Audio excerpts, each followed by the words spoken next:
Wow, truly one of the most memorable nights in Cleveland baseball postseason history. 7-5, the Cleveland Guardians have beaten the New York Yankees in Game 3 of the ALCS. Brendan Gulick with you, Cleveland Guardians on SI. Appreciate however you might be watching, whether it's live or after the fact, but please know that you can follow us on social media, and we would really appreciate it if you'd subscribe to our YouTube channel so we can do more content just like this.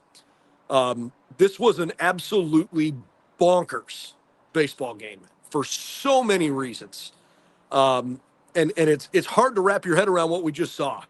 The reality is, mathematically, you're not eliminated if you're down 3-0. But realistically, you're probably numbered. You're probably about done. This was a must-win game, and in unthinkable fashion, unbelievable fashion. In fact, the kind of game that didn't feel improbable that they would win, but impossible late. The Guardians kept their faith and pulled off an unreal comeback against the New York Yankees. We take a look at the box score from tonight, which included the 7-5 win. David Fry, Kyle Manzardo, and Bo Naylor all had important roles in tonight's game. Obviously, David Fry with the walk-off home run. It's a moment that we will never, ever forget in Cleveland baseball history, set up because Johnkensy Noel came up with a game-tying home run with 2 outs in the 9th inning. Kyle Manzardo homered early, and for a while really looked like that might be enough. And as the game played out, you felt pretty good about the Guardians having not only a 2-1 lead, but eventually a 3-1 lead. And then things fell apart, and Cleveland just dug itself a hole that it looked like it might not dig out of. In fact, if you look at the win probability graph, it was more like an EKG than it was a straight line for a Cleveland win. The Yankees have this incredible lineup with Juan Soto and Aaron Judge, Giancarlo Stanton anchoring things in the middle of the order, and you came into this series feeling like you had to make sure somebody else beat you. And through 3 games, those guys have hit 5 home runs, and that's, in so many ways, that's not good enough.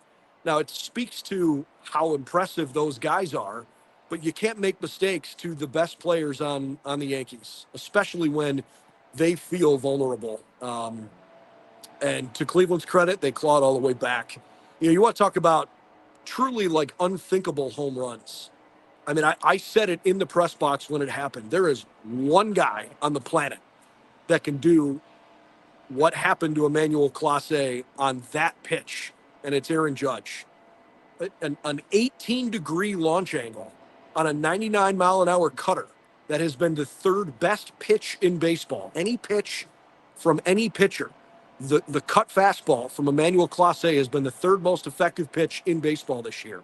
And for Judge to hit basically a 2-iron over my shoulder that landed on the top of the wall and stunned this crowd. And then for Giancarlo Stanton to get a hanging slider that was basically a cement mixer right over the middle of the plate for a guy that can't run. He's only in the lineup to hit. And for him to do that was enough to make you want to puke. It was gut-wrenching. And obviously the Yankees added another with a sac fly late in the game, and it put Cleveland in a real bind. And you think about how things were starting to unravel, and on that Stanton home run in particular, starting to feel like maybe that was the series. And I think it's natural to lose a little bit of faith in that moment, but the important thing is the team didn't.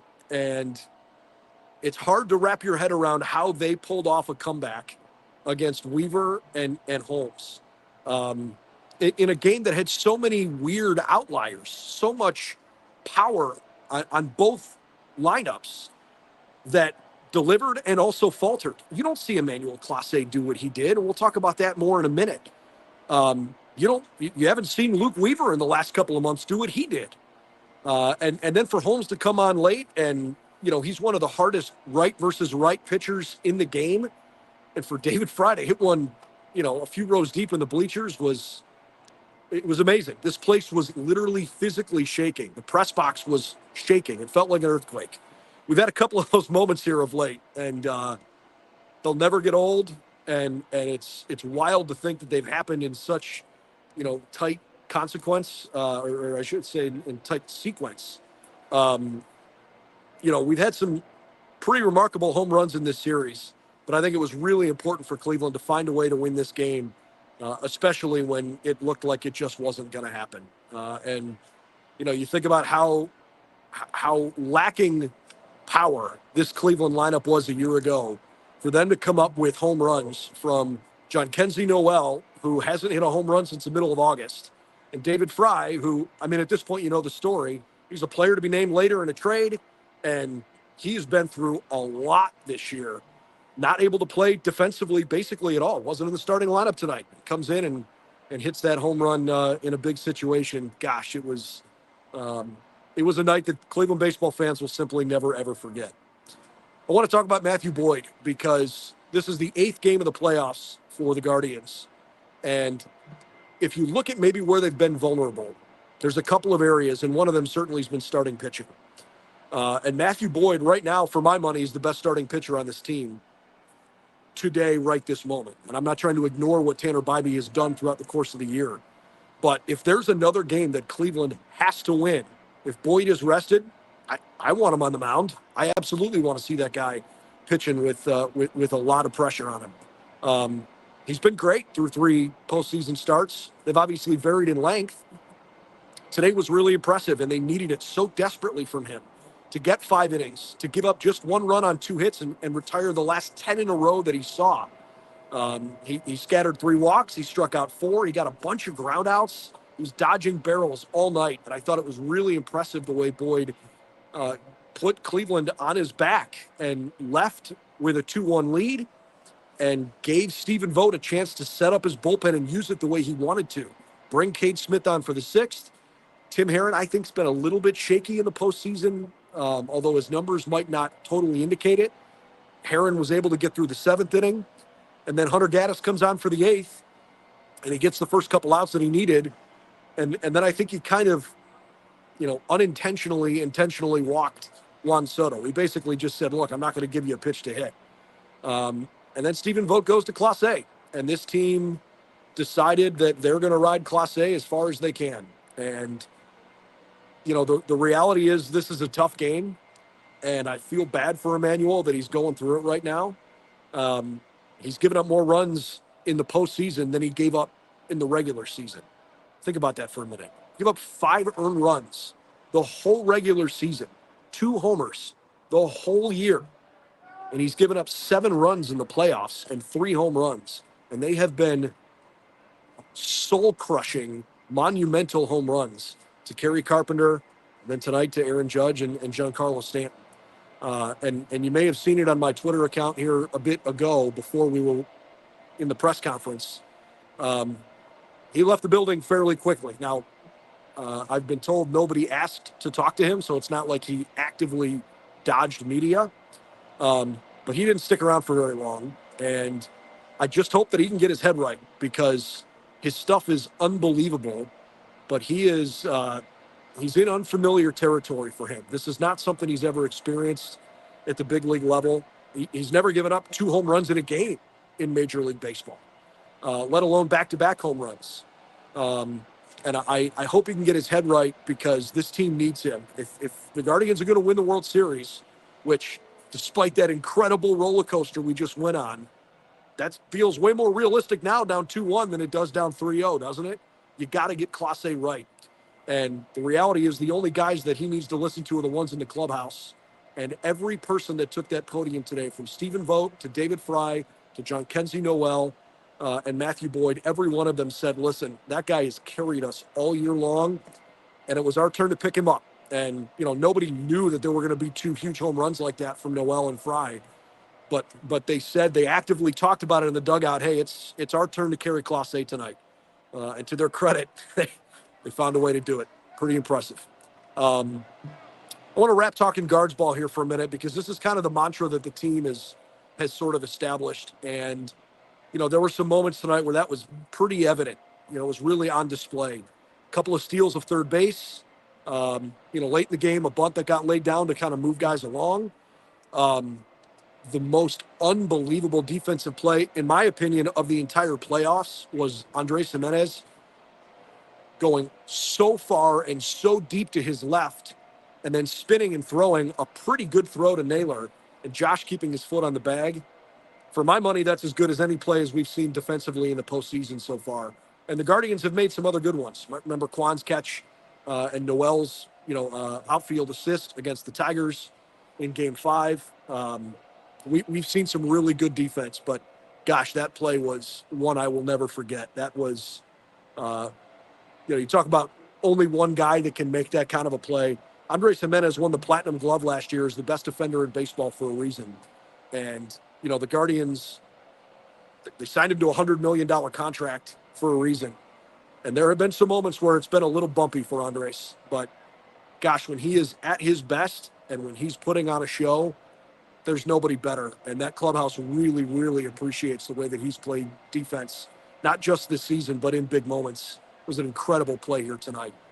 I think David Fry summed it up best. He said, Guards ball is bunts, bombs, and chaos. And that pretty much sums up tonight. They found a way to small ball it when they needed to. Obviously hit two of the most consequential home runs in the history of Cleveland playoff baseball. Only one other player had ever hit a game-tying home run in the ninth inning or later in the playoffs in franchise history. Of course, that was Albert Bell. And then, for the third time in franchise history to have a walk-off home run in the postseason. The only other is Tony Pena, and then obviously just a couple years ago, Oscar Gonzalez hitting it off Kluber and the Rays. Amazing. Absolutely incredible. And, there are probably some moments where you're scratching your head a little bit about who's in the game and why and where. Those are all the things you can nitpick, for sure. I was personally a little surprised that Birdie hit, and then Rizzo went in the field next half inning. Sounds like Rizzo's hand is really in pretty bad shape. But I thought first base defensively was a glaring hole for the Yankees tonight. I might have liked to see Pedro Avila a little bit earlier. I think he's been really impressive, but it's hard to argue against what Stephen Vogt's got, going with this rhythm of basically innings 6, 7, 8, 9, if you can line it up the way that he wants with Smith and then Herron and then Gaddis and Clase. I am a little interested to see if he might change the sequence of those guys. I wonder if he wants Cade Smith in different junctures or if it's always that way. My impression was in that sixth inning, you had Soto and Judge and Stanton in order. And if there was an inning where the Yankees could make a comeback, that might have been the inning. So please don't misinterpret me. I'm not second-guessing Stephen Vogt in that regard at all, because to face those three guys right now, I want Cade Smith in the game. Totally understand that. I was a little interested that Hunter Gaddis basically was given, the chance to go get 2 outs and then let's see what happens and then bring in Clase. It was disappointing for Hunter because he's had some good moments and I thought maybe he could have gotten the out. But perhaps that's a little bit of backward thinking too. Give Eli Morgan credit. Give Andrew Walters credit. This kid was pitching college baseball last year. Are you kidding me? To go out and do that like that tonight? Unbelievable performance out of the bullpen. Pedro Avila, he's been a really meaningful contributor for this team this year. Left off the ALDS roster because they decide they want to carry an extra bat. Now you're in a best-of-7 series. You want an extra arm. Avila's pitched twice, and he's been great. Walters was terrific. I thought Eli Morgan's changeup was really effective tonight and enjoyed the way he performed. And then you just credit guys for figuring it out late. You got to make something happen. And even Cleveland's catchers came up with some hits tonight. And I say that a little bit tongue-in-cheek because I've referenced a few times the futility offensively from that spot. But Austin Hedges hit a double tonight, and Bo Naylor ripped a single through the right side tonight. Maybe both of them are off the schneid. I don't know. But it was really a really good night for them to just get some confidence going and feel like, they've got some competitive at-bats. So all in all, man, a 7-5 win for the Guardians and a big, deep breath because playoff baseball is unlike any drug, man. The ups and downs of riding this emotional roller coaster are wild. And in some regard, I think it may have been a little crazier before the pitch clock because there were moments where the game would lengthen and you'd have so many timeouts called, and it felt like moments lingered longer. Now there's a little bit more of a rhythm of the game with that pitch clock, and so it moves a little bit more quickly. But even at that, this still felt like a long game. Um, so look, the Guardians have to find a way to celebrate and enjoy and be happy with the way that they came back and won a game tonight that it looked like they were definitely going to win, and then it looked like there was no way they were going to win, and then in the most borderline impossible fashion possible, they came up with a win. Pretty impressive stuff from Johnkensy, Noel, and David Fry in particular. All right, game 4 tomorrow. We're going to be right back here at Progressive Field tomorrow night. It's an 8:08 first pitch. Gavin Williams is on the bump. And for as important as it was to get a win tonight, I am locked in on how Gavin Williams performs tomorrow. Gavin Williams has the stuff to be a dynamite major league pitcher. It just hasn't been very consistent. And the month of September wasn't all that kind to him. He has to find a way to basically flush all of those thoughts and all of those outcomes and just go out and try to beat New York in a really meaningful playoff game. A win tonight means Cleveland is definitely going to play at least 2 more games here at home. If they can win tomorrow, then that guarantees them a chance to go back to New York next week on Monday. We got plenty of coverage coming for you. Cleveland Guardians on SI. It's si.com/MLB/Guardians. Of course, I'm Brendan Gulick. You can follow me on Twitter at Brendan Gulick22. We've got all of our Cleveland Guardians on SI social media handles pretty obviously available. And again, we'd really appreciate it if you subscribe to our YouTube channel, where you can find lots more content like this, including the press conferences from tonight from Stephen Vogt, David Fry, Johnkensy, Noel, and Matthew Boyd. Game 3 goes to the Guardians. A walk-off home run in extra innings. David Fry, the hero, 7-5 the final. We'll see you tomorrow from Progressive Field.